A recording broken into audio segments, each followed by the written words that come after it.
A gente está falando de uma questão humanitária, senhor presidente.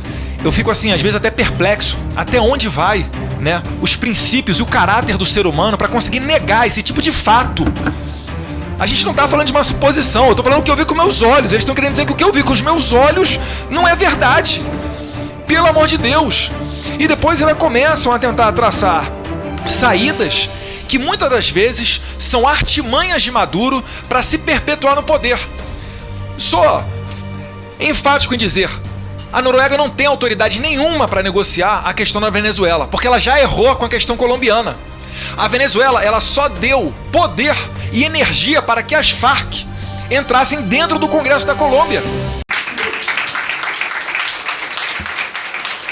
Obrigado, deputado Marcel. Pela sequência aqui, deputado Luiz Felipe de Orleans e Bragança.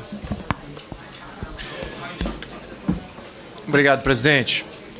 Presidente, eu gostaria de traçar aqui um paralelo histórico e talvez responder uma questão.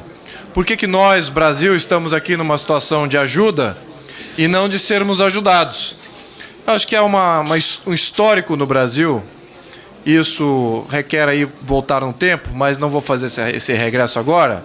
Mas o Brasil, historicamente, desenvolveu instituições independentes. As instituições independentes foi a grande equação que, na evolução dos Estados modernos, se encontrou para defender as liberdades individuais, para defender as liberdades de classe, para defender a Constituição.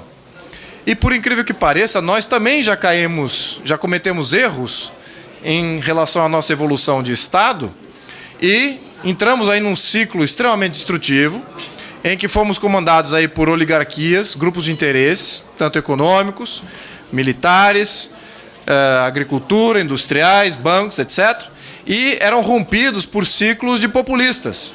Tivemos populistas como Getúlio Vargas, Dutra, uma série de populistas aí, mais recentemente, agora com o ciclo populista depois da Constituição de 88. E, por incrível que pareça, toda a América Latina ainda sofre desse ciclo perverso, de estar sempre entre oligarquias, comandando todo o contexto político, ou tendo rupturas populistas, que é o caso do Punto Fijo, que existia antes da ascensão do Chávez, que era uma oligarquia entre os partidos, uma oligarquia partidária, que, por incrível que pareça, é o que estão querendo criar aqui no Brasil também, mas a gente vai impedir isso, e foi rompido por um populista, Chávez, e agora estão numa situação de deterioração completa do seu Estado, não há institucionalização qualquer, em termos de nível aceitável. Hoje eles vivem uma questão de Estado falido. O Estado, ele não protege os seus cidadãos. Ele não é capaz de suprir necessidades básicas de, primeiramente, segurança, de controle de território. Há facções já tomando conta do Estado da Venezuela. Isto não é Estado. E, claro, quem é que está no poder? Agora temos uma grande dúvida. Temos um poder estabelecido, que é o poder de jure do Guaidó, e temos um poder de fato que é um ditador, que hoje se compõe como um narcotraficante que comanda parte do território do Estado de Venezuela. Eu acho que para que a gente possa resolver essa situação, nós, Brasil, poderemos representar algo superior às nossas questões partidárias, superior às nossas questões regionais e começar a defender, sim, uma institucionalização para nós mesmos e para a região. E a Venezuela aqui, infelizmente, está numa situação muito pior que nossa. A gente está numa situação de ajuda. Eu acho que cabe a nós tomarmos aí uma liderança, de propormos uma saída para a Venezuela, propormos uma situação não de confronto, mas sim de diálogo e de apontar para onde a região tem que ir. Cabe aqui, então, presidente, que o nosso governo, assim como os nossos parlamentares, entendam e compreendam a importância que é a separação de poderes, entendam e queiram enforçar isso na região para que seja aceita como países amigos deste país. É muito difícil que a gente continue como país representando essa institucionalização e aceitar como amizade países que são ditatoriais. Isso expande para outros países que estão na mesma situação. Então, senhor presidente, é com uma certa infelicidade, ao mesmo tempo com certa esperança, que eu acho que a gente está nesse caminho. Esse atual parlamento é o parlamento mais reformista que já se viu nos últimos 30, 40 anos. E acho que temos aí a necessidade de introjectar valores e uma missão para esse parlamento, assim como para o nosso governo, de defender a institucionalização, separação de poderes, e que para que a gente possa seguir como país e também como região completamente livre de oligarquias no comando, assim como rupturas populistas que sempre geram instabilidade eterna. Muito obrigado, senhor presidente, e votamos aí sempre a favor do povo da Venezuela, nosso amigo. Muito obrigado.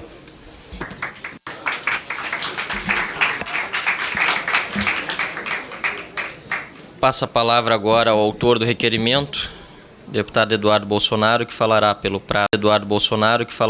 prazo de 5 minutos, acrescido do seu tempo de liderança pelo PSL de 7 minutos.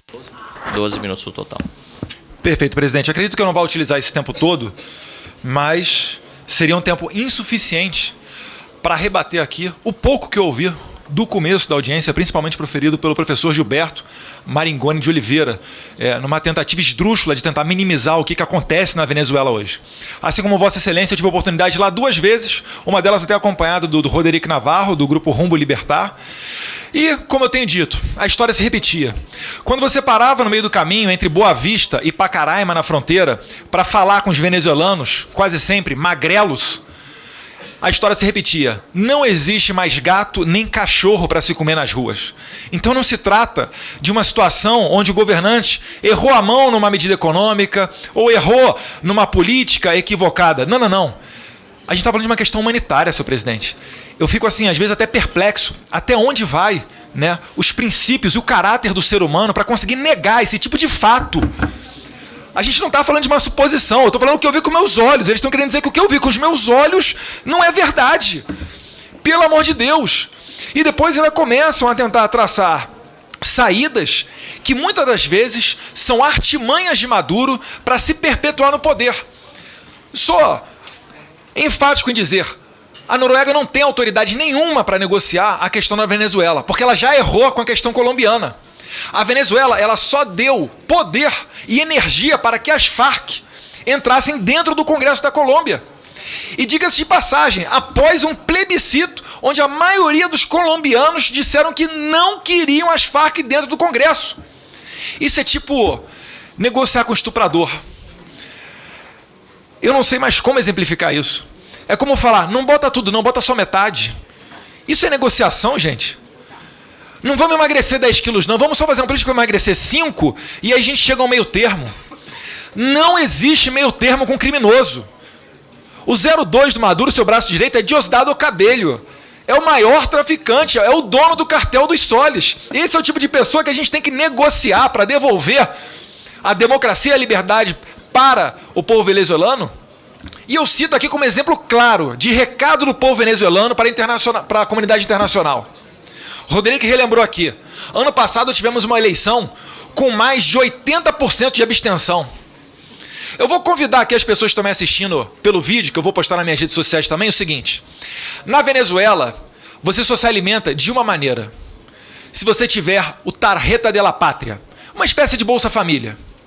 Se você tiver esse cartão, você vai receber uma cesta básica de alimentos que não vai dar para você se alimentar o mês inteiro. É por isso que lá eles têm que comer pomba, gato e cachorro da rua. Só que, se o governo descobrir que você não votou no governo, se descobrir que você não saiu às ruas para defender o Maduro, ele corta o seu cartãozinho Tarjeta de la Pátria. E você não tem o que comer. Copiaram de Cuba a política da fome. A fome como instrumento político. E mais do que isso, Leonardo Coutinho, eu nos Estados Unidos, numa das idas que eu fui lá, nesse país aterrorizante, né? Eu encontrei, num restaurante fast food que eu fui, um casal de venezuelanos.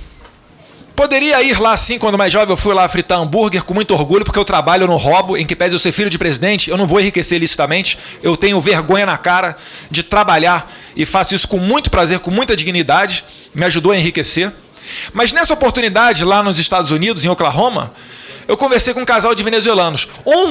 A mulher, era a caixa, e o homem estava dentro do escritório, como uma lateral, da parte da frente do fast food. Ela, professora, e ele, engenheiro da PDVSA. Em qual local do mundo um engenheiro da área de petróleo sai para virar, de repente, um gerente de um fast food nos Estados Unidos? Mas eles falaram que saíram de lá exatamente nesse momento. Quando falaram que foram obrigados a ir para as ruas, eles decidiram, realmente aqui não existe mais liberdade, estamos desistindo e vamos tentar fazer a nossa mudança do exterior. É lamentável. Mais de 12% da população da Venezuela já saiu da Venezuela. Se nós trouxermos esses números para o Brasil, é como se tivessem saído do Brasil 20 milhões de pessoas. Imagina a crise que nós estaríamos vivendo se Dilma Rousseff tivesse aprofundado a sua política bolivariana. E foi bolivariana sim. Até hoje tem reunião de Foro de São Paulo. Desarmaram a população, pagando muitos congressistas com mensalão. Ignoraram um referendo de 2005. E na Venezuela, adivinha quem foi ajudar lá no desarmamento? O nosso Viva Rio aqui do Brasil. Adivinha quem foi ajudar na eleição lá? Os mesmos publicitários aqui do Brasil, senhora Mônica, que falou que recebia enquete de Maduro, que ainda deu um golpe nela ainda, né? Mas enfim, eu nem sei. Ladrão que rouba ladrão fala que tem 100 anos de perdão. Nesse sentido, tá tudo em casa.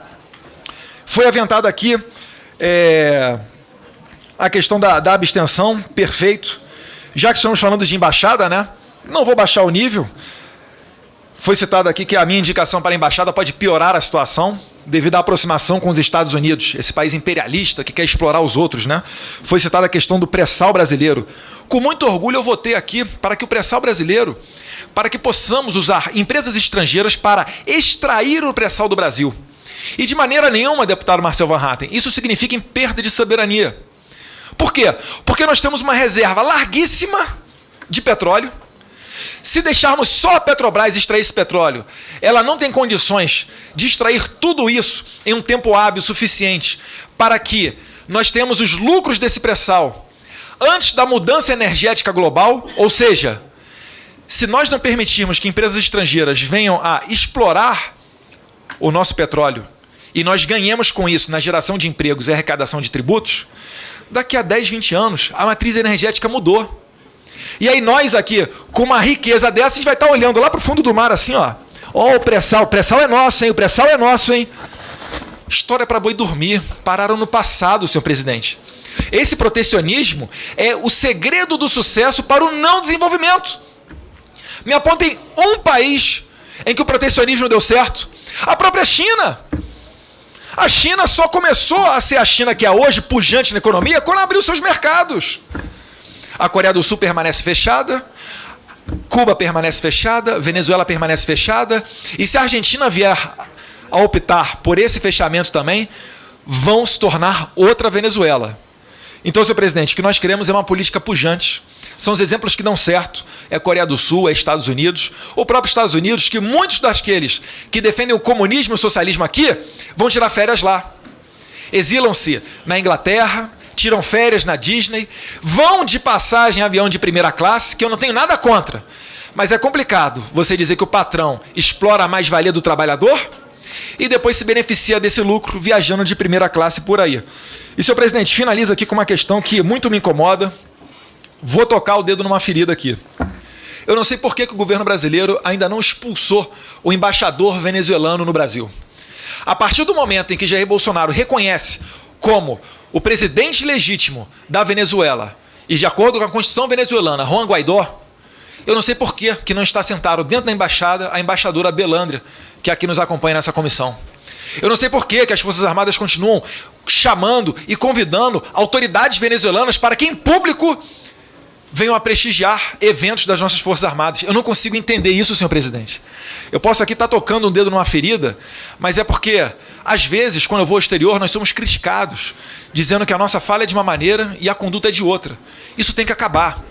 Não podemos deixar confortáveis qualquer pessoa, do alto ou do baixo escalão, da quadrilha do Maduro, confortáveis onde quer que seja. Não queremos a guerra? Ninguém quer a guerra e ninguém está falando aqui em invasão da Venezuela. Agora, nós temos que trabalhar duro para congelar todas as economias, fruto de atividades criminosas. Já demos um pequeno passo agora com uma lista proibindo determinadas pessoas da quadrilha do Maduro de entrar no Brasil. Isso é o mínimo que podemos fazer. E, além disso, eu vou mais além. A gente teria que cancelar todos os passaportes diplomáticos venezuelanos. Não reconhecer mais isso. Porque eles usam esse passaporte para fazer o tráfico de drogas. O Leonardo Coutinho, que escreveu o livro aqui, Hugo Chávez, o Espectro, denunciou o aeroterror. Alguns países, em conluio com a Venezuela, faziam viagens internacionais para traficar droga. Até faço a pergunta ao Leonardo Coutinho, na verdade um pedido, para que ele relembre esse caso, para que fique registrado aqui, nessa casa, como que agia o tal do aeroterror, que inclusive servia de guarida para Ahmadinejad tentar roubar a tecnologia nuclear da Argentina. Então perceba, senhor presidente, que aqui não existe nada de nolático. São provas, são fatos, em que realmente só pode ser lunático a pessoa que nega a realidade. Eu falava antigamente que vai chegar um dia em que nós vamos sair à porta aqui, olhar o céu azul, e eu vou falar, o céu está azul. E o pessoal da oposição vai falar que não, o céu está de outra cor. Não existe meio termo com a realidade. A água é molhada, o círculo é redondo, o céu é azul, ponto, acabou. Então, senhor presidente, nessa medida eu continuo apoiando toda e qualquer investida para se retirar o narcoditador Maduro do poder. Por quê? Porque quanto mais tempo ele se perpetuar lá, mais pessoas morrerão de fome, mais sofreremos na nossa Roraima, lá em cima, no norte do país. E se nós falamos que defendemos a democracia e a liberdade, certamente o mínimo que podemos fazer é rechaçar essas opiniões, os atos do narcoditador em público. Muito obrigado.